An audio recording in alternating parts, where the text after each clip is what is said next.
pessoal, tudo bem? Hoje a gente vai falar sobre sistema imune, jejum e exercício. Eu sou Denise Carcerone, do portal Fica em Forma. Roda a vinheta!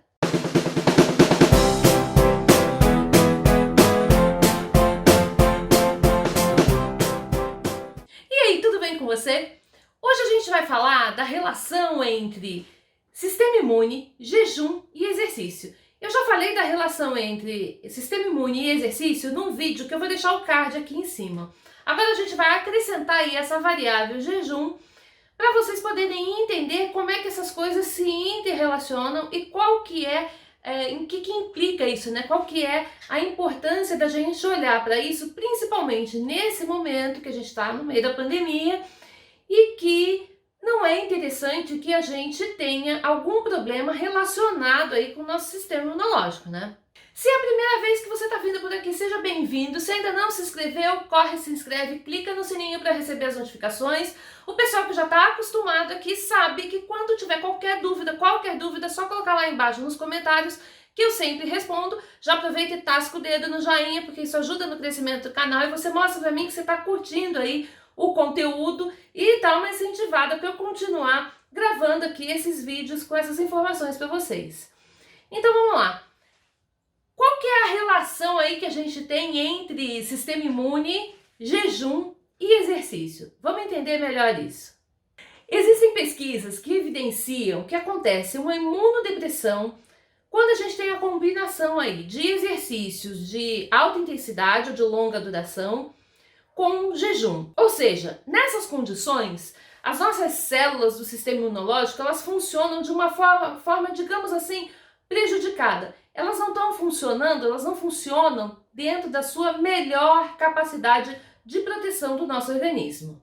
Isso acontece nessa combinação porque aumenta a produção de corticoides, principalmente cortisona, que é um hormônio que atua na imunodepressão e em altas doses na imunossupressão. Quando eu falo em jejum, acho que você entende, né? Que é aquele período, quando a gente fica um período muito longo, né, sem se alimentar, sem ingerir nenhum alimento. E quando eu falo em exercício de longa duração ou exercício de alta intensidade, você entende do que eu estou falando? Você saberia me dizer o que significa? Que exercício que é esse? Então vamos começar a entender do que eu estou falando, né? E isso tem uma relação ali com o nível de condicionamento físico de cada um.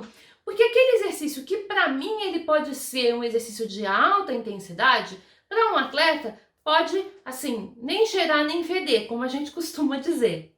Então a gente precisa traçar aí parâmetros para poder determinar o que vai ser exercício de alta intensidade e exercício de longa duração. O que a gente pode dizer aí com certeza é que, por exemplo, você correu uma maratona, uma meia maratona, é um exercício prolongado. Mas isso é para aquelas pessoas que a gente olha com um olhar assim, quase que de super-heróis, que conseguem fazer esses grandes feitos, né?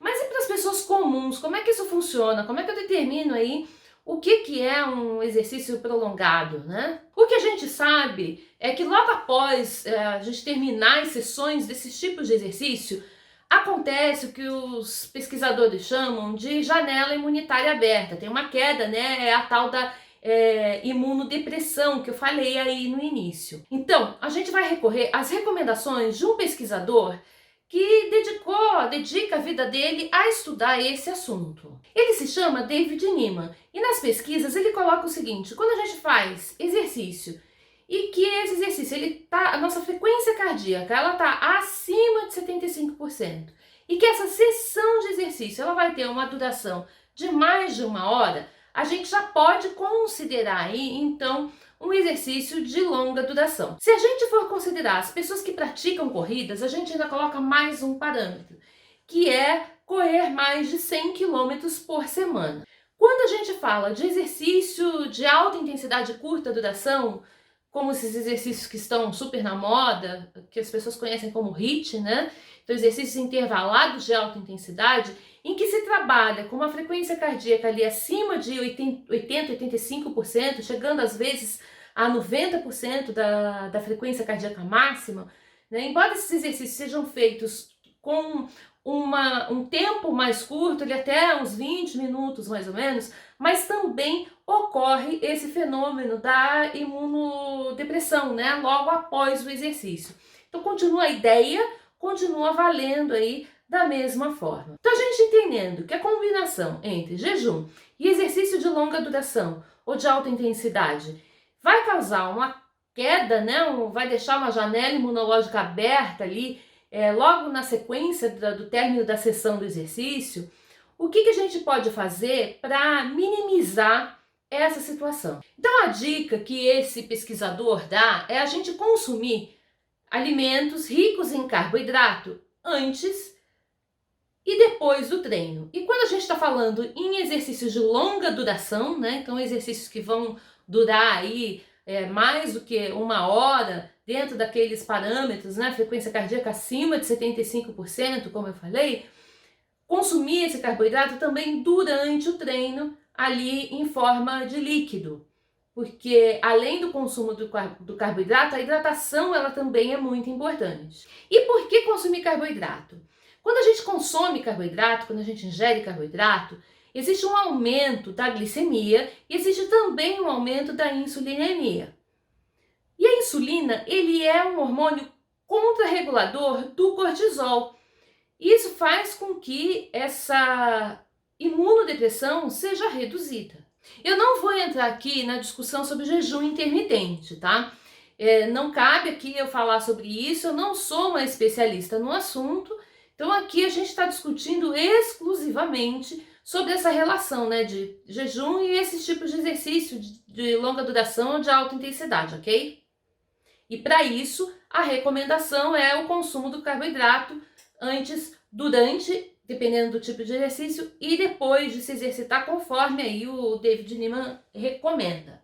Então vamos lá, eu vou dar 5 dicas para te ajudar a manter o seu sistema imune funcionando bem. A primeira dica eu já falei lá naquele vídeo, onde eu trato só de exercício e sistema imunológico, é você fazer, dar preferência por exercícios moderados. Exercícios moderados são aqueles onde a frequência cardíaca da gente vai ficar ali até no máximo 75% da frequência cardíaca máxima. A segunda dica é exercite-se por no máximo 60 minutos por sessão.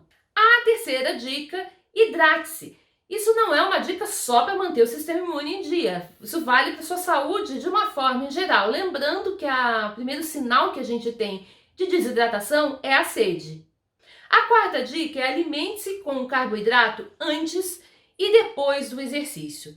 Lembrando o seguinte, se você faz exercício muito cedo, de manhã, logo que você acorda, e você talvez não possa se alimentar ali de uma forma adequada, porque não dá tempo, você só dá uma beliscada em alguma coisa, como é que você vai então garantir esse aporte adequado de carboidrato? É fazendo uma alimentação legal na noite anterior, tá? Então você pensar nisso na noite anterior. Qual a quantidade? Qual o tipo de carboidrato que você vai ingerir? O que vai ser melhor para você?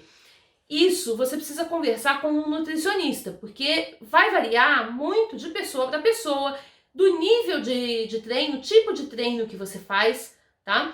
Então não cabe aqui eu ficar especificando, nem dizendo coma isso ou coma aquilo. Você entendendo que é carboidrato, faça aí como seu nutricionista, ingira os alimentos que o seu nutricionista recomendou para você. E a quinta dica vão para os atletas, aquelas pessoas que estão habituadas a treinar pesado, tá? Então que já treinam pesado e aí continuam nesse ritmo de treinamento mesmo agora durante a pandemia. A recomendação é fazer a ingestão então do carboidrato durante o exercício e aí continua valendo a regrinha que eu falei na anterior, né? Que é conversar com o nutricionista e ver qual a melhor forma, né, para fazer a ingestão desse carboidrato e também prestar atenção no que você vai fazer nas 24 horas após aquela sessão de exercício. Então, os lugares que você vai, os cuidados de higiene que você vai ter, porque é nesse momento, né, em que você vai ter ali a imunodepressão. Então, convém não ter contato direto, não estar exposto a locais que possam favorecer qualquer tipo aí de contaminação. É uma dica que ela é válida também, muito válida, em momentos que a gente não está em pandemia, mas, por exemplo, você está numa sequência aí de provas, de campeonato, e que você não pode adoecer no meio, né, do campeonato. Então, se a gente pensar em atletas olímpicos, né, você está no meio ali das Olimpíadas ou no meio do Mundial, que você vai ter jogos, né, ou você vai ter provas na sequência. Então, tentar evitar, depois de passar por uma exposição aí de uma atividade física muito intensa, por situações em que você possa adquirir, né, qualquer tipo de doença, pegar uma gripe bem no meio da competição. Então é isso que eu tinha para falar para vocês. Espero que vocês tenham gostado. Se ficou com alguma dúvida, coloca aí nos comentários que eu vou responder. Se ainda não curtiu o vídeo, tasca o dedo no joinha, que isso ajuda no crescimento do canal. Um beijo, um abraço e até a próxima!